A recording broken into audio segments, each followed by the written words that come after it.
1100 సంవత్సరాల క్రితం కేతవరం కొండ మీద స్వయంభుగా కొలువయ్యున్న వజ్రగిరి లక్ష్మీ నరసింహస్వామి ఆలయం పంచనారసింహస్వామి క్షేత్రాలలో ఒకటి, నవనారసింహస్వామి క్షేత్రాలలో ఒకటి, 108 నరసింహస్వామి క్షేత్రాలలో ఒకటైన అత్యంత శక్తివంతమైన క్షేత్రం. ఈ ఆలయంలో పూజా కార్యక్రమాలు నిర్వహించేందుకు స్వయంగా 3.5 కిలోమీటర్ల పడవ నడుపుకుంటూ కృష్ణానది మీద అర్చకులు చేసే సాహసవంతమైన ప్రయాణం. ఇలాంటి క్షేత్రం ఒకటి ఉందని చాలా మందికి తెలియదు, చాలా మంది దర్శించుకోలేదు కూడా. అత్యంత శక్తివంతమైన క్షేత్రం ఈరోజు మీరు దర్శించుకోబోతున్నారు. ఇక్కడ చూడబోతే చాలా గొప్ప విషయాలు, ఆశ్చర్యపరిచే చాలా విషయాలు ఇక్కడ ఉన్నాయి. ఇక్కడ మొత్తం 9 కొండలు ఉన్నాయి. ఒక కొండ మీద నరసింహస్వామి కొలువై ఉన్నాడు. స్వామివారి వెనక మిగతా 8 కొండలు ఉన్నాయి. అందుకే స్వామివారిని నవనారసింహస్వామి క్షేత్రం అని కూడా పిలుస్తారు. 1100 సంవత్సరాల క్రితం కేతమరాజు అనే మహారాజు ఇక్కడ 11 ఎకరాల విస్తీర్ణంలో కోటను ఏర్పాటు చేసుకొని పరిపాలించారు. ఇప్పటికీ మనకి కోట అవశేషాలు, ఎన్నో ఉపాలయాలు కనిపిస్తాయి. ఇది కూడా పురాతనమైన టెంపుల్ ఏనండి. 300 సంవత్సరాల కిందట ఆలయం. కేతమరాజు గారు ప్రతిష్ఠ చేసుకున్నారు స్వామి. 1100 సంవత్సరాల క్రితం. 1100 సంవత్సరాల క్రితం అక్కడ మునిగిపోవడంతో ఆ స్వామిని తెచ్చి ఇక్కడ బాలాలయంలో షిఫ్ట్ చేసాం. బాలాలయం ఇది. ఈ స్వామి వారికి 1,30,30,00,000 గవర్నమెంట్ శాంక్షన్ చేసింది. ఇప్పుడు ఆ డబ్బులు కూడా ఏమైనాయో తెలియదు.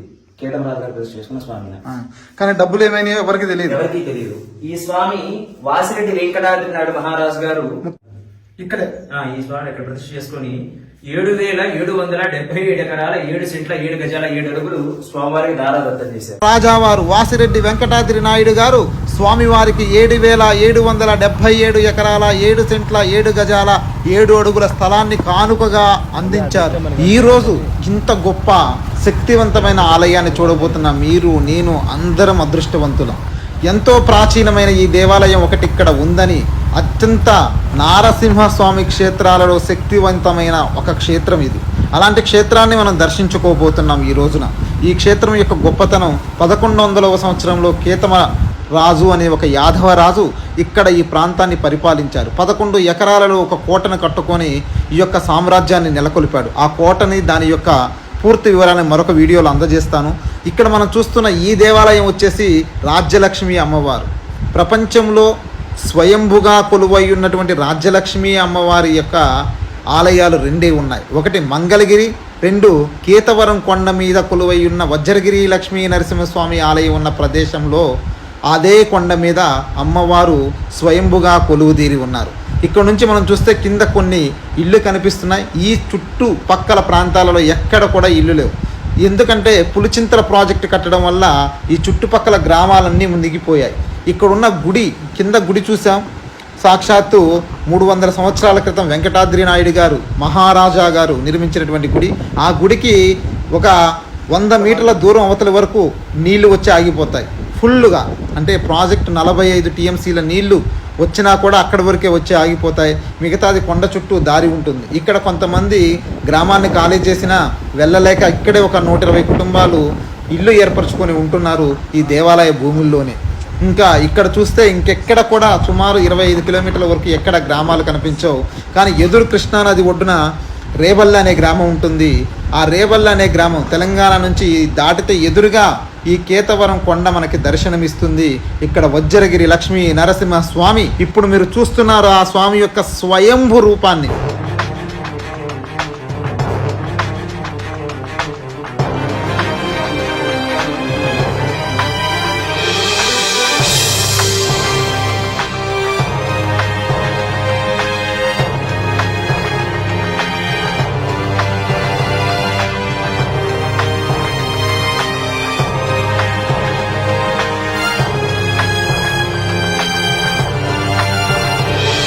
ఓం నమో కేతగిరి వజ్రలక్ష్మీ నారసింహాయ నమః.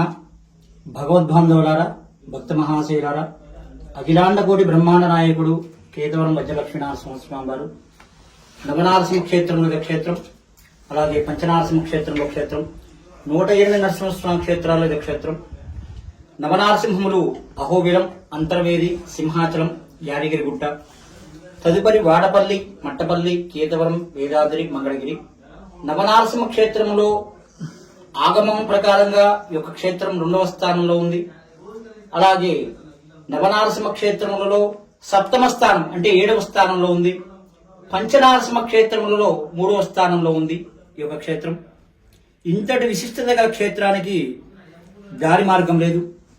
తదుపరి ఈ యొక్క కృష్ణానది ఉత్తర వాహినిగా మారుతుంది. ఉత్తర వాహిని వాసుడు కృష్ణానది మీద పులిచింతల అనే ప్రాజెక్టు కట్టడం వల్ల ఈ యొక్క ఆలయాన్ని పూర్తిగా విసర్జన చేయడం జరిగింది. దానివల్ల 2018 మార్చి నెల నుండి ఈ యొక్క దేవాలయానికి అభివృద్ధి కార్యక్రమాలు ప్రారంభమై నేను కూడా ఈ యొక్క ప్రాంతంలో నివాసం ఉండడానికి విద్యుత్ సౌకర్యం కానీ ఉండటానికి గృహ నిర్వాహ అవసరాలు కానీ లేవు. కావున ప్రతి శుక్రవారము, శనివారము, ఆదివారం ఈ 3 రోజులు కూడా స్వామివారి యొక్క కైంకర్యాలు జరుగుతాయి. నేను తెలంగాణ ప్రాంతం నుండి నా యొక్క సొంత పడవ వేసుకొని నేనే వచ్చి స్వామివారికి యొక్క అర్చనా కైంకర్యాలు జరుగుతూ ఉన్నాను 2018 నుంచి కూడా. ఈ యొక్క స్వామివారు వజ్ర నారసింహుడు, వజ్రాలయ్య అని నామకరణంగా పిలువబడుతుంది. కోహినూరు వజ్రం కూడా ఈ యొక్క ప్రాంతానికి చెందింది. ప్రతి సంవత్సరం కూడా వర్షాకాలంలో వర్ష ఋతువు ఏర్పడగానే 2 నుంచి 3 వజ్రాలు కూడా దొరుకుతూ ఉంటాయి ఈ యొక్క ప్రాంతంలో. ఇది విశిష్టత గల క్షేత్రం, నారసింహ క్షేత్రం. ఈ యొక్క క్షేత్రం స్వామివారు 1100 సంవత్సరాల పూర్వకాలంలో కేతమరాజు అనే రాజుగారు, యాదవరాజు గారు ఈ యొక్క ప్రాంతాన్ని పరిపాలిస్తూ ఉండగా ఆ యొక్క రాజుగారికి ఈ కొండ దిగువ భాగాన ఒక వేప చెట్టు కింద పడుకున్నారు రాజుగారు. కాస్త భోజనం చేసి వేటాడిన తర్వాత ఆ యొక్క స్వప్నంలో స్వామివారు పడి, ఓ రాజా, నేను ఈ యొక్క కొండపై వెలిసి ఉన్నాను నారసింహ స్వామిని, నీవే స్వయంగా వచ్చి దర్శనం చేసుకుని ఆలయాన్ని నిర్మాణం చేయవలసిందిగా ఆజ్ఞాపిస్తారు నారసింహ స్వామి వారు. స్వామివారి యొక్క కోరిక మేరకు ఆ రాజుగారు ముందుగా తన పరివారాన్ని అంటే భటుల్ని యొక్క ప్రాంతం అంతా కూడా వెతికించసాగుతాడు. ఆ వెతికించసాగినా గాని స్వామివారి యొక్క ఆనవాడు ఎక్కడా కూడా కనిపించలేదు. స్వామివారు ముందే విన్నవించారు ఆ యొక్క రాజుగారికి. ఏమని చెప్పారు?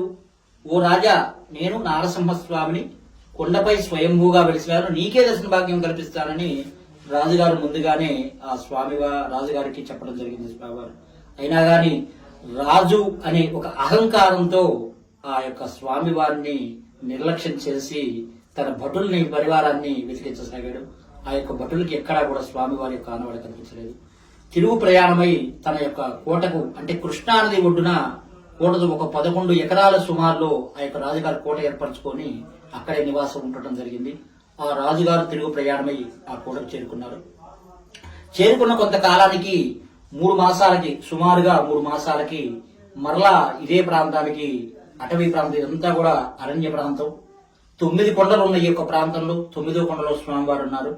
ఈ అరణ్య ప్రాంతం కావడంతో రాజుగారు మళ్ళీ అదే విధంగా ఆ యొక్క వారి యొక్క వేట ఆడుకొని తదుపరి కాస్త భోజనం చేసి మళ్ళీ అదే వేప చెట్టు కింద నిద్రించడం జరిగింది.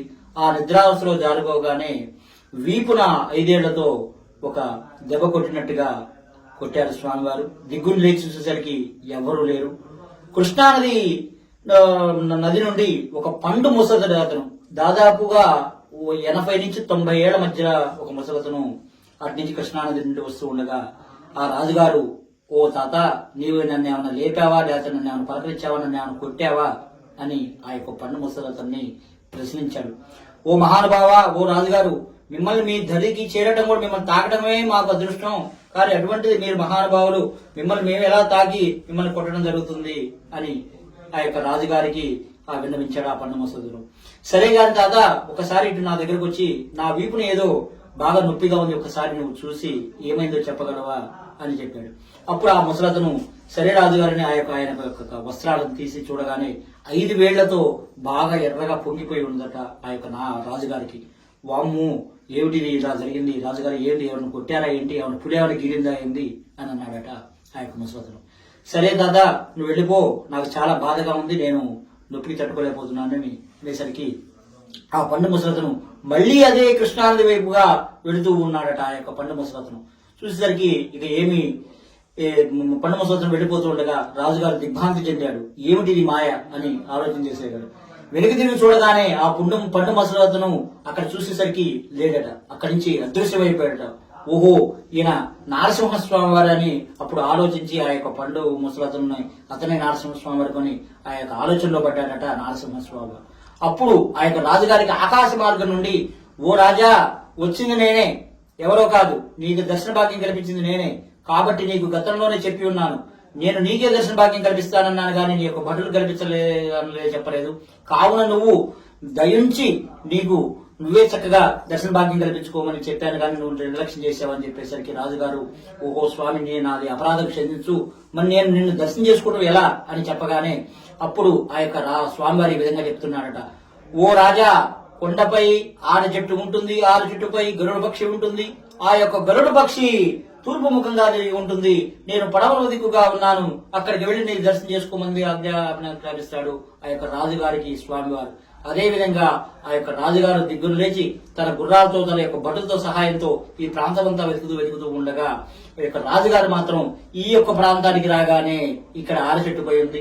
6 చెట్టుపై గరుడ పక్షి, ఆ గరుడ పక్షి తూర్పు ముఖంగా ఉంది. స్వామివారి పడమలో దిక్కు ఉండేసరికి ఇక్కడే సాక్షాత్కరించాడు ఆ యొక్క నారసింహ స్వామి వారు. ఇక్కడ దర్శనం చేసుకొని ఇక్కడే ఈ యొక్క ప్రదేశంలోనే ఆలయాన్ని కట్టించడం జరిగింది. తదుపరి నది ఒడ్డున ఒక నారసింహస్వామిని ప్రతిష్ఠ చేసుకున్నాడు. ఎందుకు అలాయా అంటే రోజు నిత్య కైంకర్యాలకి కొండ ప్రాంతానికి రావాలంటే చాలా కష్టతరంగా ఉంది, చాలా ఇబ్బందికరంగా ఉంది.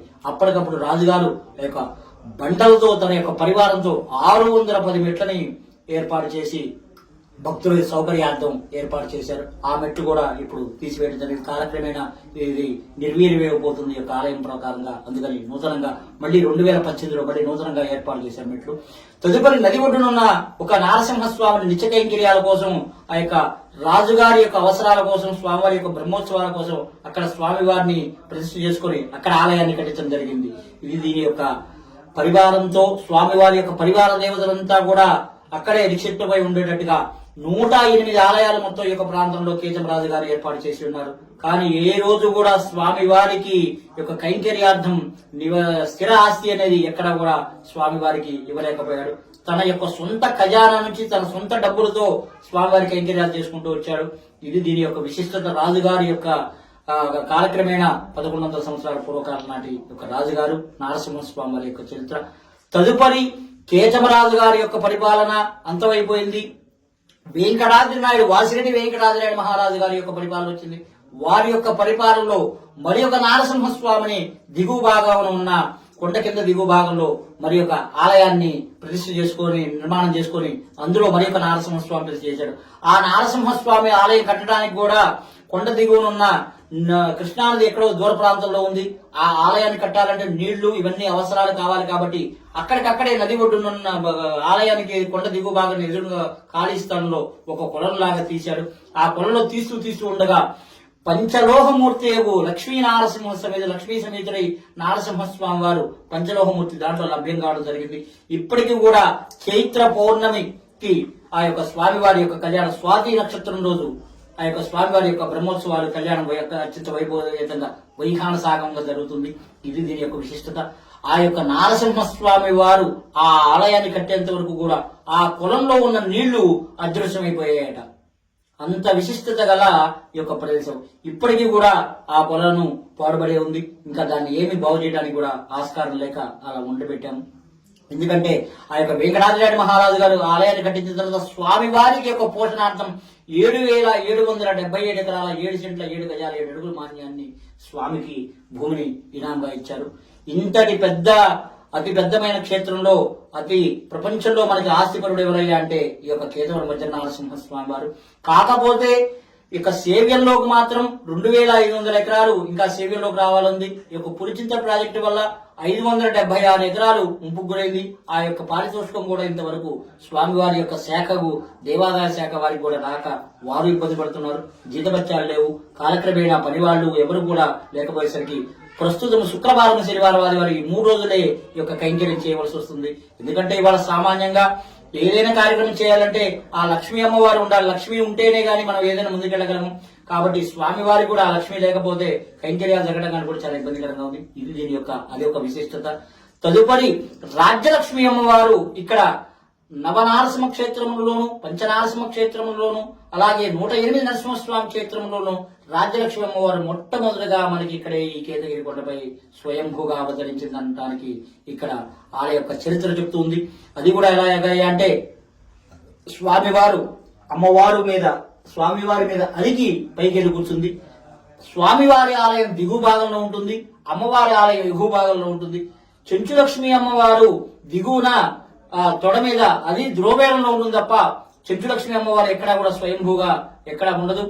రాజ్యలక్ష్మి అమ్మవారే యొక్క 108లోను అలాగే నవనారసింహంలోను పంచనారసింహంలోను మొట్టమొదటిగా అమ్మవారు మనకి ఇక్కడే అవతరించిందనడానికి గమనారం. జై నారసింహ, జై జై జయగిరి వజ్ర లక్ష్మీ నారసింహ.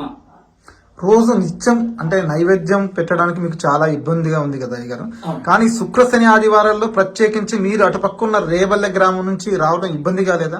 ఇబ్బందిగానే ఉంది. కాకపోతే ఏంటంటే స్వామివారు ఇది ఒక పురాతన ఆలయము, స్వయంభూ నారసింహ క్షేత్రం. ఎందుకంటే ఈ చుట్టుపక్కల పరివార ప్రాంతంలో ఏ గ్రామములు కూడా లేవు. అందులో స్వామివారికి నారసింహుడికి వైఖాన సాగమంగా జరుగుతుంది. దీనికి ఏ అర్చకులు కూడా పనికిరారు. వైదిక బ్రాహ్మణులు, తర్వాత పెళ్లి వివాహం చేసేవాళ్ళు, ఇవన్నీ కూడా ఈ స్వామివారికి ఎవరు కూడా పనికిరారు. వైఖానసులే చేయాలి.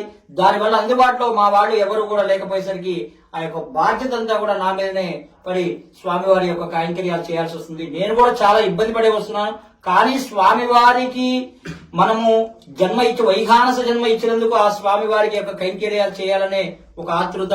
అట్లనే మా కుమారుడు కూడా పూర్తిగా దీన్ని వేదంలో అభ్యసించి పూర్తిగా స్వామివారికి అంకితం చేసే విధంగా ఒక నిర్ణయాన్ని తీసుకున్నాను. నేను కూడా అలా జరుగుతూ ఉంది. ఇది దీని యొక్క విశిష్టత అండి. ఈ ఆలయ ప్రధాన అర్చకులుగా మీరు రేవల్లె నుండి ఎలా వస్తున్నారో ఒకసారి చెప్పండి. నేను రావాలంటే దాదాపు ఒక్క రోజుకి మినిమం ఒక 500 రూపాయలు అవుతుందండి. ఎలాగంటే అవతల 2 కిలోమీటర్ల దూరం నుండి నూతన ఆర్ఎండ్ఆర్ సెంటర్ నుంచి పాత గ్రామానికి రావాలి. అక్కడ ఒక వెహికల్ ఏర్పాటు చేసుకోవాలి నేను.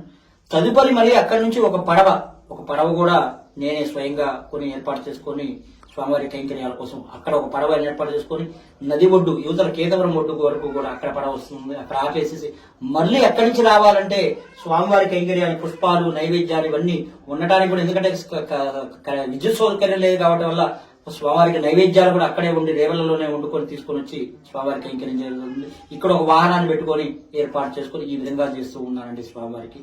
ఇది దీని యొక్క. నా పేరు ప్రసన్న కుమార్ అండి. ఇక్కడ మనం చూసుకున్నట్లయితే ప్రసన్న కుమారయ్య గారు రేవల్లె గ్రామం నుండి సొంత వాహనంలో పడవ ఏర్పాటు చేసుకుని, ఇంకా ఆశ్చర్యం ఏమిటంటే ఆ సొంత పడవను కూడా వారే నడుపుకునే విధంగా, మనం చాలా నదుల్లో గాని ఎక్కడైనా చూస్తే మత్స్యకారులు ఎక్కువగా పడవలు నడుపుతూ ఉంటారు.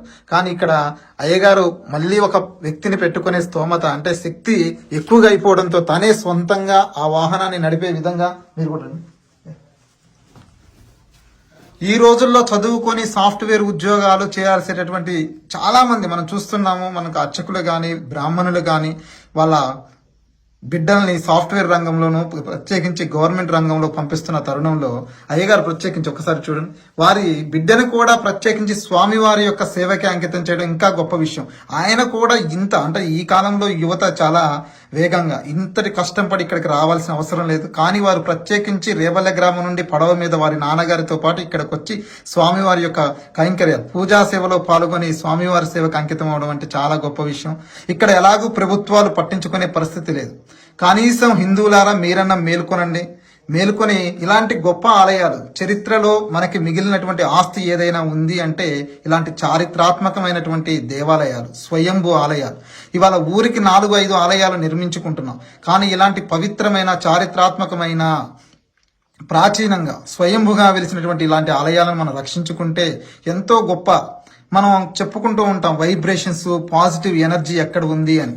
మనం నిర్మించుకునే ఆలయాలు ఈనాడు మామూలుగా నిర్మించుకుంటున్నాం, కానీ ఆనాడు స్వయంభుగా వెలిసినటువంటి ఆలయాలలో ఎంతో శక్తిని ప్రతిష్ఠించి, శక్తిని నెలకొల్పి ఆనాటి మహా ఋషులు, వేద పండితుల మధ్య స్వయంభుగా కొలువైనటువంటి ఇలాంటి ఆలయాలను దర్శించుకుంటే సకల పాపాలు, కోరికలు, సకల ఆరోగ్య సిద్ధి ఎలా కలుగుతాయనడానికి ఇలాంటి క్షేత్రాలను దర్శించి కొన్ని రోజుల పాటు ఉంటే తెలుస్తుంది. దయచేసి హిందువులారా మేల్కొనండి, ఇలాంటి శక్తివంతమైన ఆలయాలను దర్శించండి. వాళ్ళ బాబున్నారు అయ్యగారు, ఆయనతో కూడా మాట్లాడే ప్రయత్నం చేద్దాం. అయ్యగారు చెప్పండి. నమస్తే అండి. నమస్కారం అండి.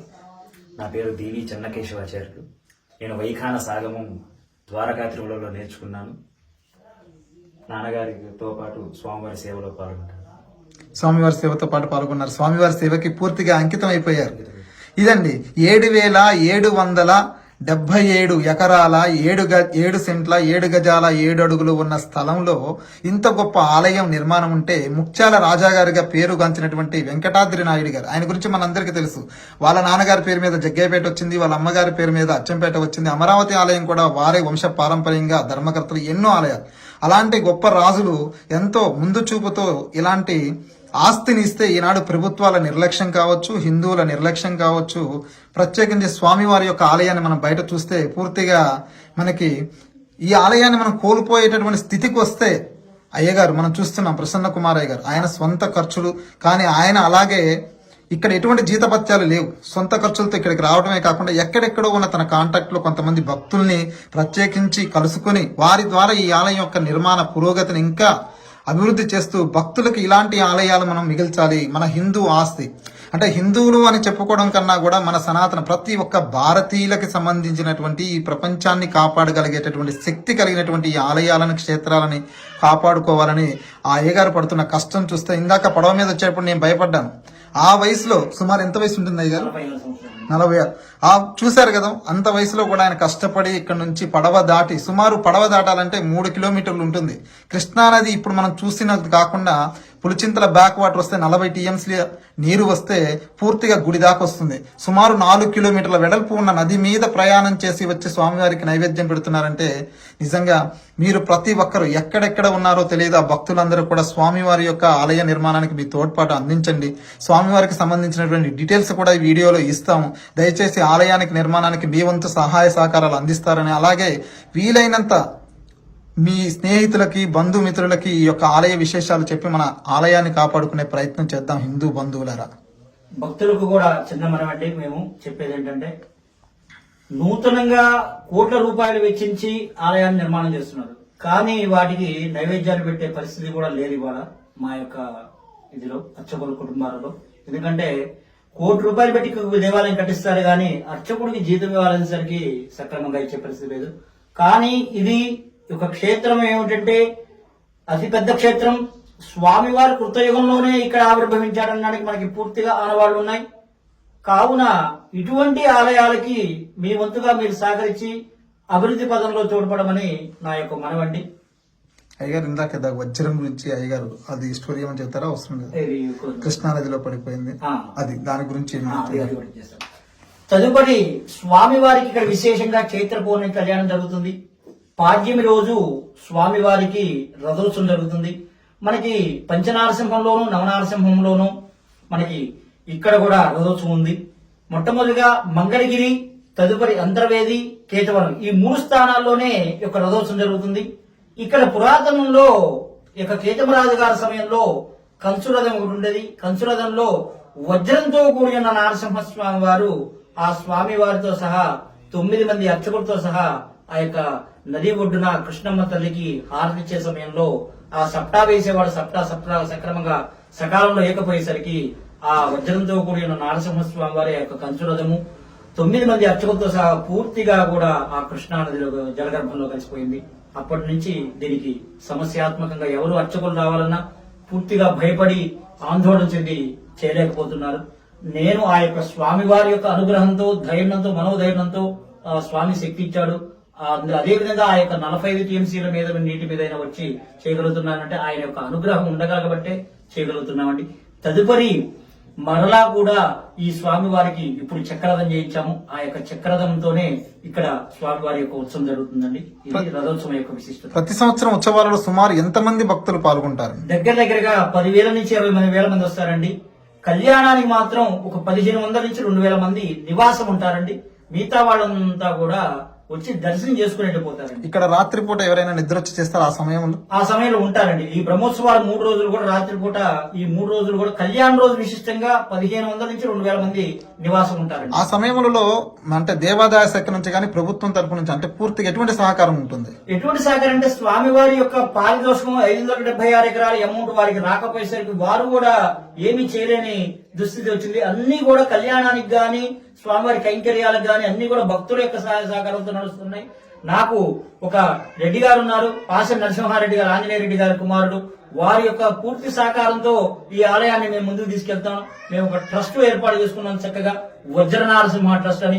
ఆ ట్రస్ట్ ద్వారా కూడా ఈ కార్యకలాపాలన్నీ కూడా, కళ్యాణాలు గాని, స్వామివారి కైంకర్యాలు గాని అన్ని కూడా చేస్తూ ఉంటాము. ఆలయ నిర్మాణాలు కూడా అదే విధంగా ఆ ట్రస్ట్ అకౌంట్ కు వేసి స్వామివారి యొక్క కార్యకలాపాలన్నీ కూడా చేస్తుంటాం, నిర్మాణాలతో సహా. ప్రభుత్వం నుంచి కానీ ఎటువంటి సహాయ సహకారాలు లేవండి. వాళ్ళ చేతుల్లో కూడా ఏమీ లేదంటారు. ఏం లేదు వాళ్ళ చేతిలో కూడా. ఎందుకు లేదు అంటే స్వామివారి యొక్క అమౌంట్ అనేది, ఆ యొక్క డబ్బులు అనేది దేవదాసకి రాలేదు కాబట్టి ఈవో గారు ఏం చేయలేని పరిస్థితి. దాని మీద ఏమి పోరాటం ఏం చేయట్లేదు. పోరాటం జరుగుతుందండి, పోరాటం జరుగుతుంది. ఏదొచ్చినా గానీ పట్టించుకునే నాదులు లేడు. మెయిన్ ప్రధానంగా గత ప్రభుత్వంలో మేము ఎన్నో ఆఫీసుల చుట్టూ తిరిగి ఉన్నాము, కానీ ఎక్కడ కూడా మాకు ఆ యొక్క ఫలితం అనేది ఏమి కనిపించదు. అందుకే మేము కూడా సరే సమయం భగవంతుడు ఆయన ఎప్పుడు చేయించుకోవాలి అప్పుడే చేసుకుంటాడనే ఆలోచనగా మేము కూడా మా పనులు మేము చేసుకుంటూ భక్తుల యొక్క సహాయ సహకారాలతో ముందుకెళ్తున్నాం. ఇదండి ఈ రోజు స్వామి వారి పేరు లక్ష్మీ నరసింహస్వామి, వజ్ర లక్ష్మీ నరసింహస్వామి అండి. వజ్రాలయ అని పేరు ఈయనకి. ఇదండి కేతవరం కొండ మీద ఉన్న వజ్ర లక్ష్మీ నరసింహస్వామి ఆలయంలో. ఇక్కడ కొండ గుహ కూడా ఉందన్నారు స్వామి. అవునండి, ఇక్కడే స్వామివారు. ఇదంతా కూడా కొండ భాగమేనండి. కొండ భాగం వెనక 8 కొండలండి. ఇది 9వ కొండలో స్వామివారు ఉన్నాడు. సప్తపది అనే చిత్రం కూడా ఇక్కడే చేయడం జరిగింది. గోవులు తెల్లన గోపై నల్లన అనే పాట కూడా ఇక్కడే ఈ యొక్క అంటే మొత్తం 9 కొండల నడుమ 9వ కొండ మీద వజ్ర లక్ష్మీ నరసింహస్వామి స్వయంభూ రూపంలో ఈ కేతవరం కొండ మీద వెలిశారు. అవునండి, కొండ 9వ కొండలో స్వామివారు ఉంటారు. 9 కొండలు వెనక 8 కొండలు ఉన్నాయండి. ఈ 9 కొండలు వెనక 8 కొండలు అంటే ముందు భాగంలో ఒక కొండ. అది ముందు భాగంలో కృష్ణానది ఒడ్డున ఉంది. కృష్ణానదికి 1 కిలోమీటర్ ఉంటుందండి. కిలోమీటర్ దూరంలో ఇది ఉంది. చాలా గ్రామాలు ఉండే గానీ పులిచింతల ప్రాజెక్టు కట్టడంతో దీనికి అంతా కూడా సమస్యాత్మకంగా అయిపోయింది. మిగతా దేవాలయాలన్నీ, మిగతా గ్రామాలన్నీ కానీ వేరే చోటికి ప్రభుత్వం ఏర్పాటు చేశారు. దేవాలయాన్ని మాత్రం ఎక్కడ కూడా దీన్ని పట్టించుకున్న దాఖలాలు లేవండి ప్రభుత్వాలు. ఇప్పుడంతా దాతలే, అంతా కాదండి. ప్రతి ఒక్కరి కనీసం ఈ తులసి పుష్పాలు కూడా భక్తుల ద్వారాగానండి. మొత్తం దాతలు ఇచ్చాయి. అన్ని భక్తులే.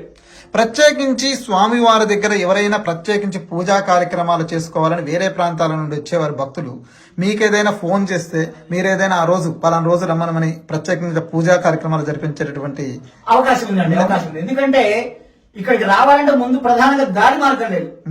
దానివల్ల భక్తులు ఇబ్బంది పడుతున్నారు. ఇప్పుడు ఇక్కడికి మనకి సుమారుగా సత్తెనపల్లి నుండి కానీ ఇటు పక్క అచ్చంపేట నుండి కానీ బెల్లంకొండ నుండి కావాలంటే రవాణా మార్గం ఎటు నుంచి ఉందండి?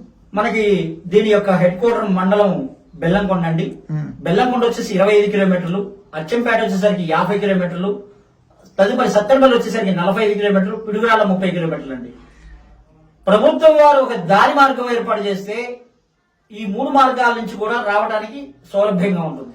ప్రత్యేకించి అంటే బెల్లంకొండ నుంచి అయితే చాలా దగ్గరగా ఉంది. 25 కిలోమీటర్ల దూరంలో ఈ వజ్ర లక్ష్మీ నరసింహస్వామి ఆలయం ఉంది. ఉన్నదండి 25 కిలోమీటర్ల దూరంలో. అటు తెలంగాణ నుంచి పడవల మీద వస్తారండి.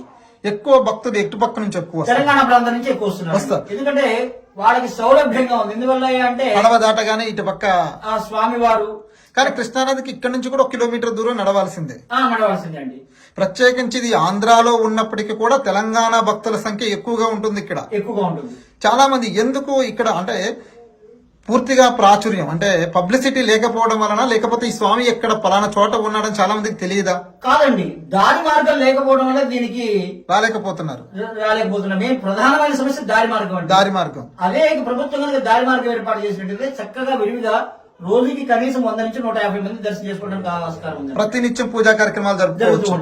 ఇప్పుడు కార్యక్రమాలన్నీ సుమారుగా ఎంత ఖర్చు అయి ఉంటుందండి మీరు చేపించిన దాతల కార్యక్రమాలు? దగ్గరగా 2 కోట్ల రూపాయల వరకు 2 కోట్ల రూపాయలు దాతలే ఇచ్చారు. దాతలేనండి.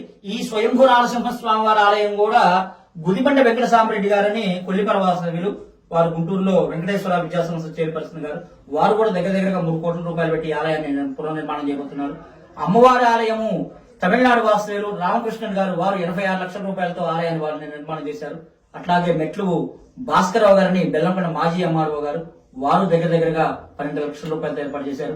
రథశాల కూడా ఏర్పాటు చేశారు. రథోత్సవం తలిసిపోతూ ఉంటే ప్రభుత్వం గారు కానీ ఎవరు పట్టించుకోపోయేసరికి మా యొక్క వజ్ర నరసింహ ట్రస్ట్ బోర్డు చైర్మన్ గారు పాసెం నరసింహారెడ్డి గారి యొక్క ఆధ్వర్యంలో వారి యొక్క వియ్యం షడ్డకులు రథశాల డోనర్స్ సంజీవ్ రెడ్డి గారిని వారి దగ్గర కూడా 10 లక్షల రూపాయలు ఏర్పాటు చేసుకుని వారు ఆ యొక్క నిర్మాణాలు ఇవన్నీ ఒక్కొక్కటి చెన్నై నుంచి కూడా వస్తారా దేవాలయం? చెన్నై, బెంగళూరు, లండన్, అమెరికా, వివిధ ప్రదేశాలు ఈ యొక్క ఎందుకంటే 108 సంవత్సరాల్లో ఏదండి.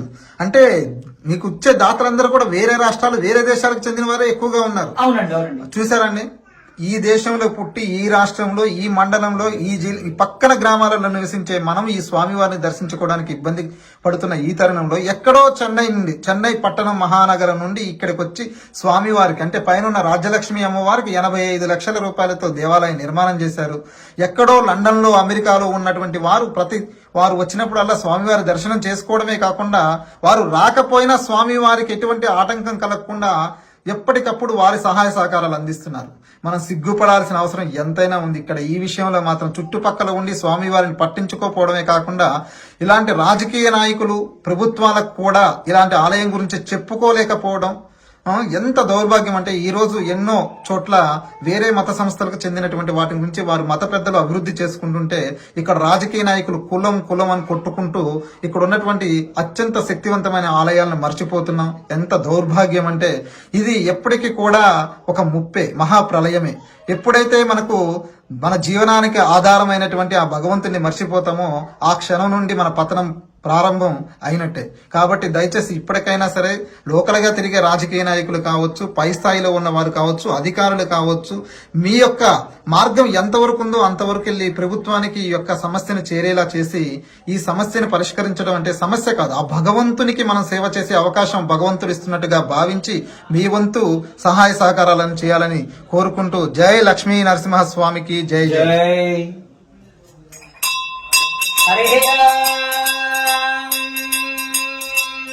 నవరాత్రి నివాసాయ ఉత్తరవాహిని నదీ తీరే రాజ్యలక్ష్మీ ప్రాణనాథాయ శ్రీ వజ్రనారసింహాయ మంగళం. జై నారసింహ.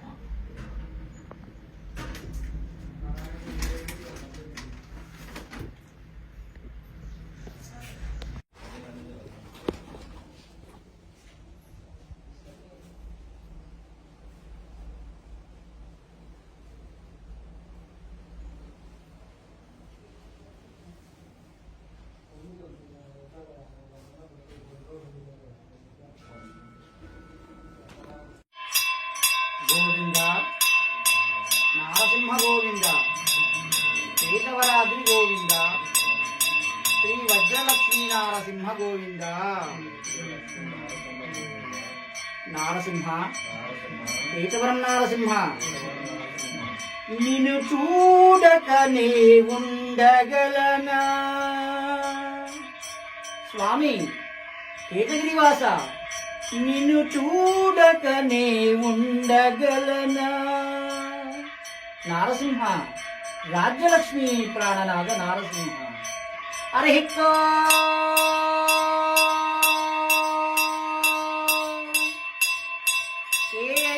కేశవరాద్రి నివాసాయ ఉత్తరవాహిని నదీ తీరయే రాజ్యలక్ష్మీ ప్రాణనాథాయ శ్రీ వజ్రనారసింహాయ శ్రీ వజ్రలక్ష్మీ నారసింహాయ శ్రీ శ్రీ శ్రీ వజ్రలక్ష్మీ నారసింహాయ మంగళం. సుందరాయ శుభాంగాయ మంగళాయ మహోదశే శ్రీకేశగిరి సార్వభౌమాయ కృష్ణానదీతటస్థాయ శ్రీవజ్ర లక్ష్మీ నారసింహాయ మంగళం. వృషభే స్వాతి నక్షత్రే చతుర్దశ్యాం శుభే దినే సంధ్యాకాలే సంయుక్తాం సంభోద్భూత నృకేసరి సంభోద్భూత నృకేసరి కేశవరం నారసింహ వజ్రనారసింహ కృష్ణానదీ తటస్థ నారసింహ స్వామిని నమః స్థిరవాసరే నక్షత్రహారతిం దర్శయామి శుద్ధాచమనీయం సమార్పయామి తరంగత్వేన మంగళయేకహారతిం ప్రారంభః కళ్యాణాత్మకాత్రాయ కారుదార్థప్రదాయిని శ్రీ కేతగిరి సార్వభౌమాయ అఖిలాండకోటి బ్రహ్మాండ నాయకాయ శ్రీ శ్రీ వజ్రసింహాయ మంగళం స్వామినే నమః దివ్యమంగళ ఏక హారతిం దర్శయామి.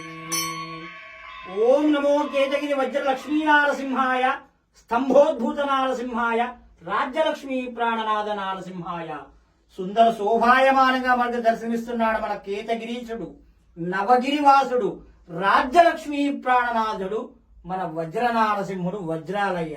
నవనారసింహ క్షేత్రములలో అతి సుందర శోభాయమానంగా అతి విశాలమైన ప్రదేశం గలవాడు మన కేతగిరి వజ్ర నారసింహుడు వజ్రాలయ్య.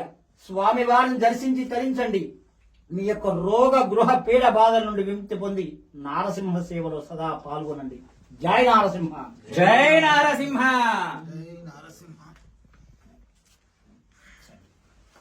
జై బలో కేతగిరి వజ్రలక్ష్మీ నారసింహ స్వామి వారికి, రాజ్యలక్ష్మీ ప్రాణనాథ నారసింహ స్వామి వారికి, ఉత్తర వాహిని వాస నారసింహ స్వామి వారికి. జై సింహ, జై నారసింహ, జయ జయ సింహ.